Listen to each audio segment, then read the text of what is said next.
All right, this song is Jacked and Stacked Mass Monster. So that little silence afterwards, like, if you solo the guitars out, I started with that little guitar riff.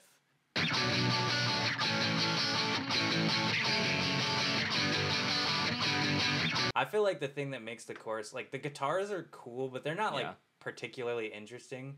The thing that makes this part interesting is that guitar lead that comes in that I'm super proud of.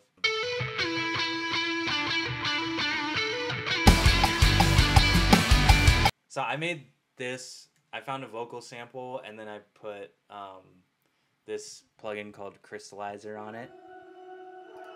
And then just an ass ton of reverb. Super creative.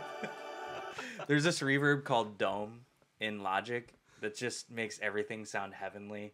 And so I love to do that to add depth. But I think the thing that really drives the song specifically is not the guitar chords. I think the guitar chords are cool, but it's the bass rhythm. Again, we did that bass layering thing.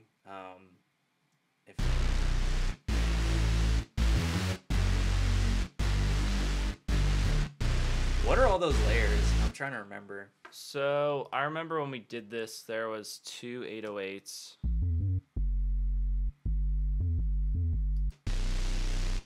And then one was just like obliterated.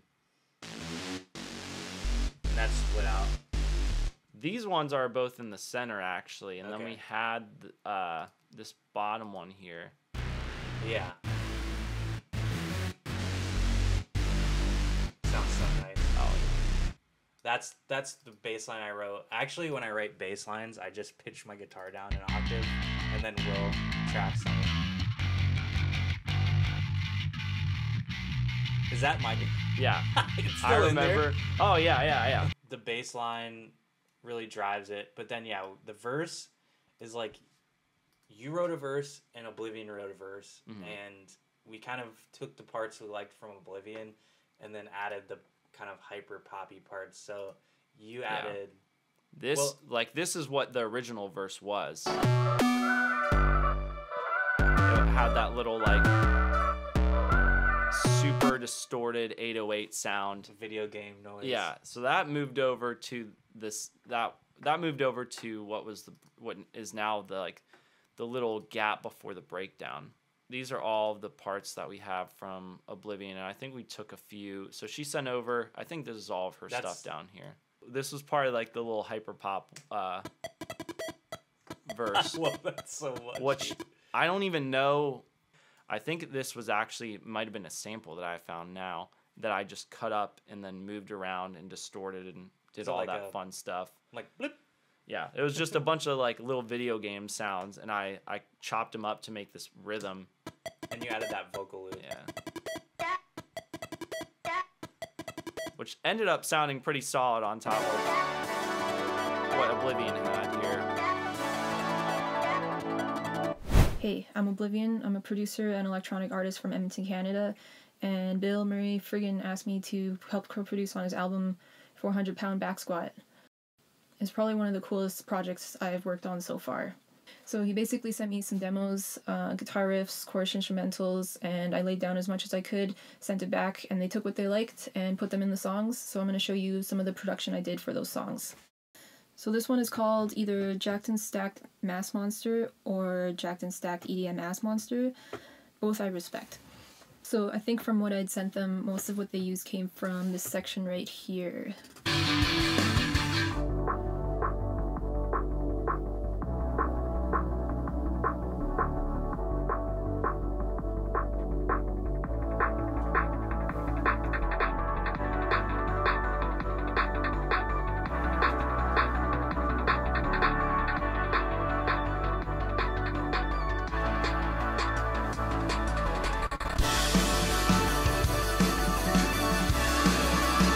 So let me break that down. This is all the synths right here.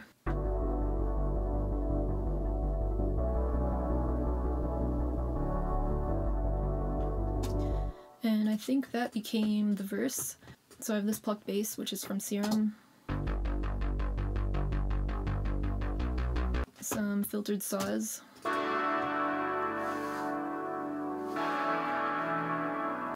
have kind of like this stuttery pad thing from Serum.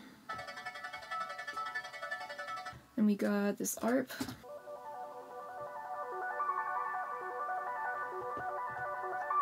And all of that is going through a low pass filter, which slowly opens up over the course of the verse.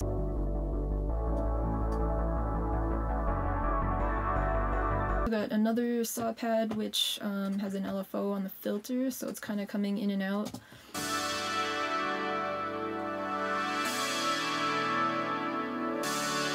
Another ARP here.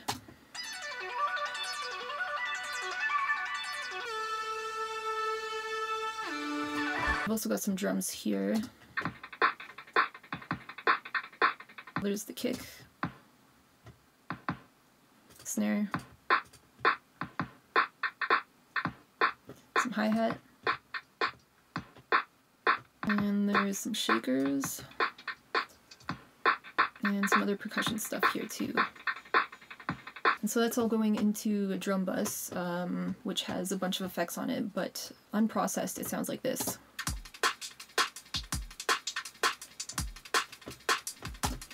And I have some distortion, there's decapitator, and a bit crusher,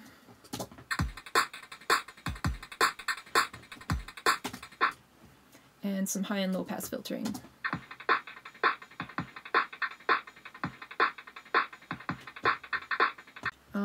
Yeah, I think that's pretty much it for that song.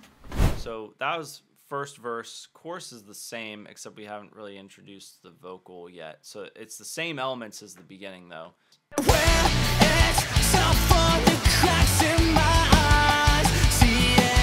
The thing that makes this chorus for me is the low layers that you added. I feel like that's when it's that. So we had like the altar boy. This is like what I've been doing to a lot of vocals lately because I'm just going back to the metalcore days. I'm like just filtered, verbed out vocals in the back are cool.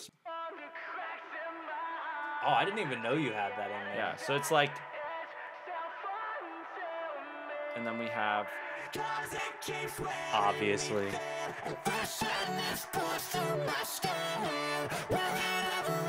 It's that low octave for me. yeah. It just, when it comes in, it's so pleasing. Also, we forgot to add the Playboy Cardi baby voice. We forgot to go over that one. It's in the second verse, too.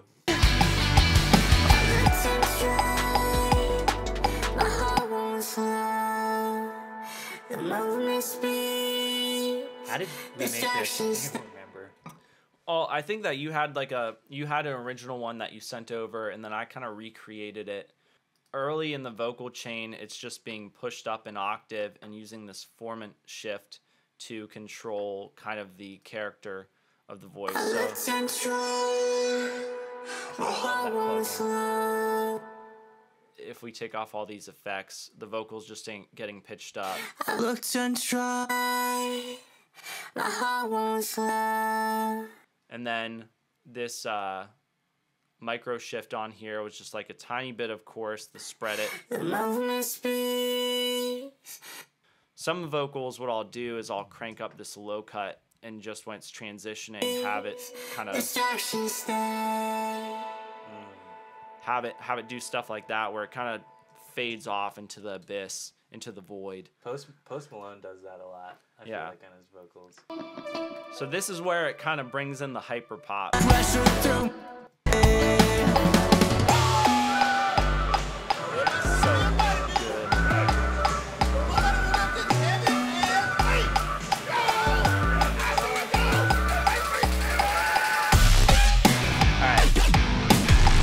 That was originally the verse you wrote for the thing, and we were gonna do like a lot more hyperpop stuff, and then I was like, I kind of like the city pop like EDM style a little more, but I do want to add like a touch of it. So we ended up repurposing this as like a drop, like a hype thing for the drop. But I think that came at random too because it was I remember we were trying to think of something to transition it, and I'm pretty sure I just took that bass part and just randomly like pasted it real quick and played it, and we were like, oh, like it's just got so much like hype coming out of that break beat, I think that the breakdown might have been written first, and then the hyperpop beat came in after and put it, because I always had a bunch of stuff saved over here on the side. We were gonna do a breakdown, and it was like a shitty breakdown, and we both were just like, dude, this sucks. And then you threw the hyperpop thing in, and I was like, we should do a breakdown that kind of follows that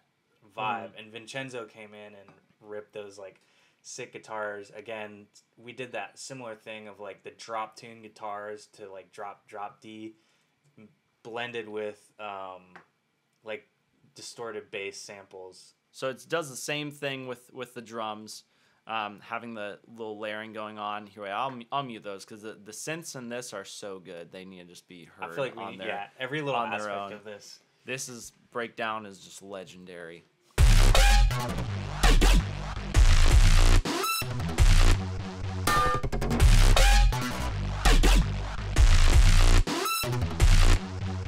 It's like a Michael Bay film, just coming in, hitting you hard. Hitting you with those Michael Bay classics, dude. That's an Optimus Prime type shit. The guitars were like pitched down. They were just playing.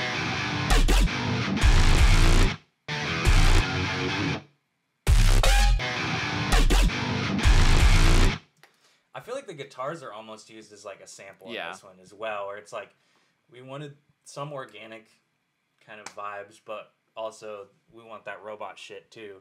But I love when they both play at the same time. Like it just has this really like when they're going together, it's definitely like we put MIDI bass in for this one too.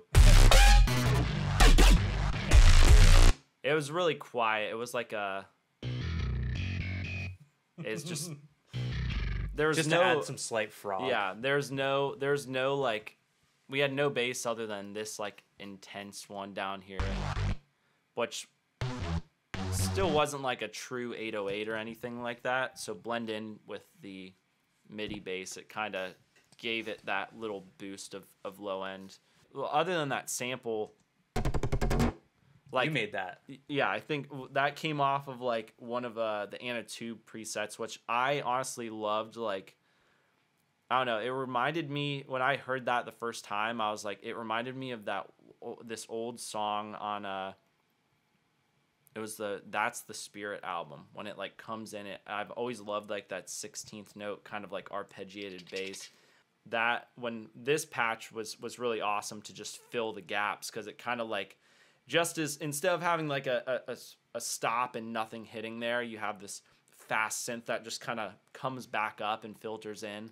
And so it kind of like it's like the cutoff is just slowly turning in that section. And that goes right back in the Ronnie Coleman. Everybody want to be a buddy, dude. Right. So nobody will lift this heavy ass weight. Go! I do it, go!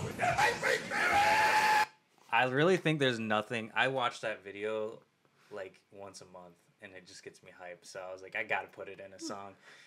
The interesting thing about this song, I feel like, in a lot of our songs, is they're incredibly difficult to mix, which is why I don't do it. And Will is an absolute mastermind here. Is there's 3 different drum kits oftentimes that we're blending together. So there's like the verse kind of electronic drum kit, and then there's the like chorus acoustic kit, and then in the second verse the acoustic and the electric kit are playing together, and then in the verse or the bridge breakdown there's like big drums.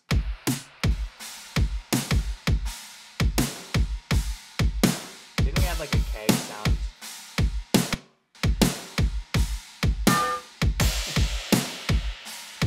Which the drums aren't like crazy here either in terms of like a bunch of reverb or anything like that, because there's so much going on below. And I think the common thing, everybody's like, everything has to be huge all the freaking time. And I think the drums just fill their area of like, they're not these big roomy crazy things. They're just kind of like an extension of the riff and everything that's going on to make everything blend together.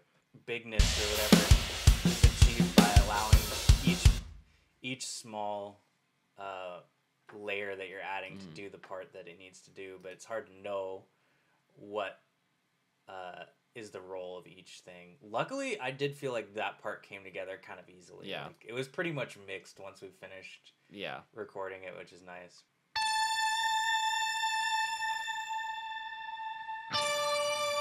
So this, I think I just sent you the audio file for this. Yeah.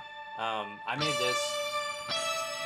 It's just like a really shittily tracked lead, but it's got, the cool thing is there's 2 octaves up on it, so it's like the main octave, and then I don't think there's the middle one, and then it's like the super, super high. And then I put a tremolo over it, so it's like, and then just a good old shit ton of reverb. I forgot there is the ending of this one, which has the steel guitar. Oh yeah. Which I think. Oh yeah. Which is a combination of you and Oblyvn. Oblyvn wrote like the bass, like the dun, dun, dun, dun, dun. Yeah, we had that bass going, and then I think we found a bunch of like steel guitar samples and just kind of layered them up to have this, because this is like 2 or 3 going. It's always with me. I think that's about it. Feel like I can't escape. Boom.